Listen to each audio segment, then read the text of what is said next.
So I had a patient today, in his 33. Okay. So I've been having patients in their young ages. You see people 28, 29 coming out with CKD. CKD is chronic kidney disease or end-stage renal disease. So it's not more a disease of old people. I expect maybe 70, 80. No, now we're seeing it in the younger generation.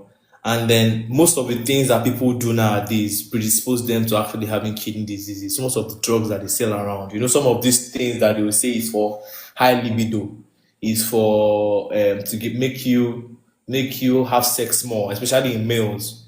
Or they will say it's to help you wash your blood. I know there's this particular one that's going around. I think they call it ginger herbs. They say to flush your blood, flush everything. Have you heard of it? Before uncle. You know, funny thing, yeah, funny thing. The patient that came today showed my consultant, nephrologist, and I was just telling her about it before the patient showed us the picture, and I was like, "This is what I'm talking about." So it's trust me, in the future, nephrology is going to be a very lucrative, quote and unquote, specialty because things that people are doing these days, their body, from cosmetology to they say they call it general health care. So they are drinking anything, quote and unquote, to wash their blood, to wash their system, not knowing that they are putting a strain on their kidneys, and the kidney can do so much, just so much. You understand? So it's important for people to actually pay attention, pay attention to their kidney health. And nowadays, we're seeing more young people come down with hypertension. I have a friend who recently he got diagnosed with hypertension. So people like that, when you get diagnosed with things like that early enough, the chances for you to have chronic kidney disease in the long run is very high. Yeah. So those are the ones that you now see come down with things like chronic glomerulonephritis, Mm. and before you know, they are presenting here, and you are just sad that you wish they could maybe speak to a doctor earlier, who could place them on antihypertensives and monitor them. Mm. You understand? So the health seeking behavior here in Nigeria generally is poor. We all know that, and then the system itself is not even helping matters. So So okay, you now get. sorry for So, cutting you.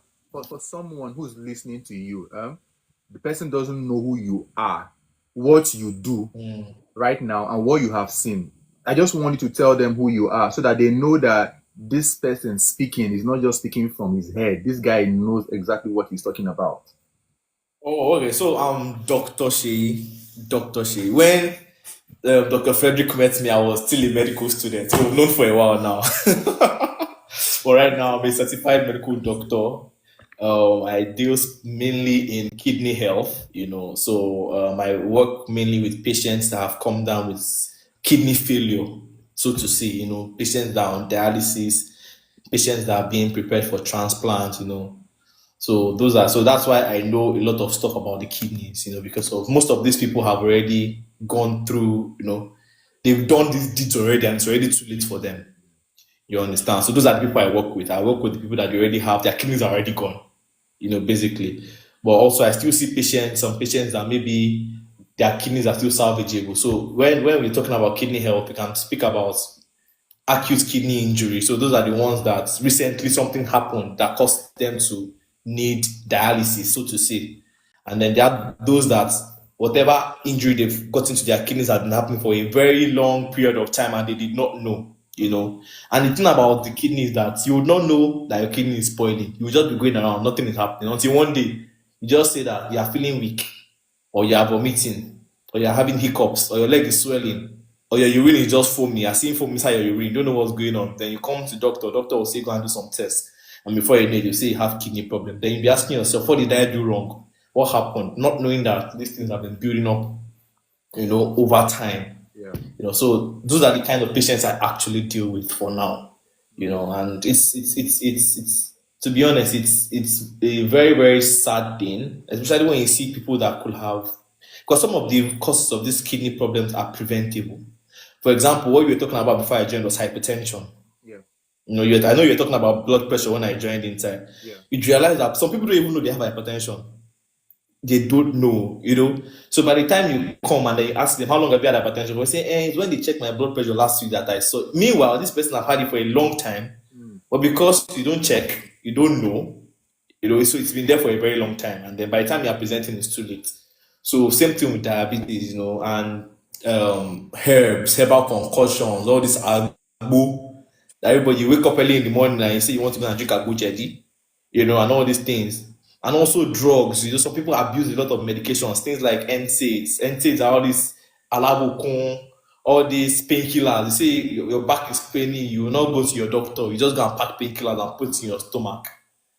Things like that. So things like that actually have effects. Then we've realized now that even some tattoos, people that go to tattoo parlors, they realize that the inks that they put on their skin actually affects the kidneys. You understand? So I'm not coming to say don't go and draw tattoo.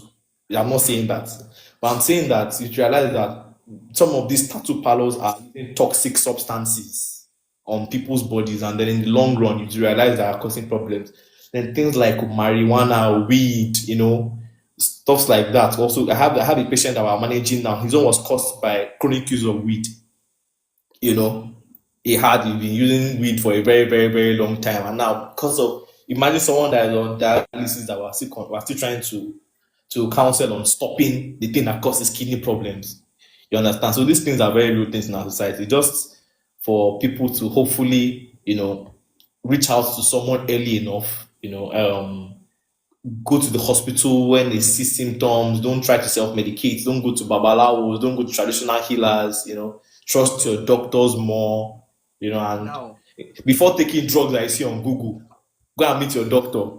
Because it might just be spoiling your kidney. You don't know. You'll be sitting there in front of me in my office. It's a very, very bad thing. Mhm. there are some things you mentioned there, and whenever we talk about these things, we always get backlash. You mentioned them. I just want you again to talk about them. You mentioned agbo, you mentioned weed, you mentioned painkillers, you mentioned abuse of medications. And most times people will say, doctors, you people just you care about money, but they don't know that most part of our job is to even ensure you don't come to see the doctor. Because when you're coming to see the doctor, you are Mhm. spending money. So I want you to just please again emphasize on agbo, because right now you're seeing people with end-stage kidney disease, herbal concussions, and the whole stuff they sell on the internet to wash your blood, cleanse your blood, and they tell you that our forefathers were taking these things. Now they are taking them and coming down with kidney problem, kidney failure, end-stage kidney disease. So again, I beg, just help me talk about it. I talk about it, but sometimes I get tired. So the problem is this. The problem with most of these herbal concussions is this. They are using different chemical compounds. Do you understand? Different chemical substances. That's in different proportions. So the problem is that our kidneys can only filter so much. Do you understand? So the difference between herbs and the drugs we use is that the drugs that we use that we prescribe, they have broken down these drugs in a way that is safe for our body, or broken down these chemical compounds in a way that is safe for our body to actually excrete and eliminate. You understand? And then it's still, you know, okay, I think I'm doing a comment. How about she's one has seen doctor concern and the problem is not resolved? Like you say, okay, we'll talk about it. And it's so these chemical compounds are broken down in our normal medications, the way that it's being eliminated perfectly from the kidneys. But when you see these people that just combine different things together, Mm, fine, those chemical compounds are there, but it can be in doses that are harmful to our organs. Do you understand? And that is the problem that we have with them. mm, Because those things you are taking and you are drinking a lot of it, you're making your kidney work over time to try to excrete and remove all these things from your body. And mm. your kidneys are, well, how will I say it now? It's like your kidney is like a filter system, and it can only do so much. I know I've been saying this thing that your kidneys can only do so much. You get to a point that you overwork or you overload your kidneys, and then it will start telling you, Baba, I can't relax, work I'm like having that. problems. This thing you're giving me is too much. You understand? And once that starts happening, it's just a matter of time. And it happens gradually. Thank you very much, Dr. Medu. It happens gradually, over a long period. So I'm not telling you that if you drink a good today, your kidney will spoil today. That's not what I'm saying. But when it happens over a period of time, you keep doing it, and it's an habit. It's an habit. It's an habit. When the thing finish spoiling, you would not know because it's been spoiling gradually, gradually, gradually, gradually. And all of a sudden, one symptom that you might know, it might even be in your 60s or your 70s. And one of the symptoms that you're noticing, maybe you just see that you're vomiting, or your body is weak, or something happened, your body just changed, and then you come to the hospital, and then you realize that the kidneys are no more functioning. No. Do you understand? Even you realize that even patients. So I feel this is also a cultural thing or a cultural shift that we have to make as doctors, because even patients that already have these kidney problems on dialysis, you see my patient come to meet me, and then I'm like, what's wrong with you? You realize that, sorry, I'm going to use a medical word now. A patient that is dialyzing frequently is still uremic. So you're wondering what's going on. And then you ask, what are you taking at all? You say, my grandma gave me this leaf. He said to wash my system and wash my kidney. And you're like, it's usually very funny because this same thing is what got you here. Yeah. And then you are still using it. Mm. Do you understand? This particular same thing got you here, but you are still drinking. You are still saying, no, that is what I use. That's what I use. And then you realize that they are still very uremic. Their urea creatinine levels are still very high. The renal function is terrible. You understand? So it's more of a cultural shift, and I like what you are doing, Dr. Frederick. You are always creating awareness. You cannot stop. It's just something as doctors, you just have to keep doing over and over and over again. And they say, "You as ears, let him hear." I know that even as much as we are out here doing social media, even family members, you see aunties that you talk to, they will say, "You cannot talk to me." When did you become a doctor? when did you become a doctor? And then you are just watching these things happen. And then when push comes to shove, they're in your DMs or they're coming to the hospital, and these things are expensive. Yes. No, maybe one of you now make a video on the financial complications of. Let me ask you. I want to ask you. Crazy. I want to ask you now. Thank God you went there. Dialysis. When we mention dialysis, people think it's like you just travel abroad. Please help us understand using the Nigerian perspective. Okay. How much is a session of dialysis? Number one.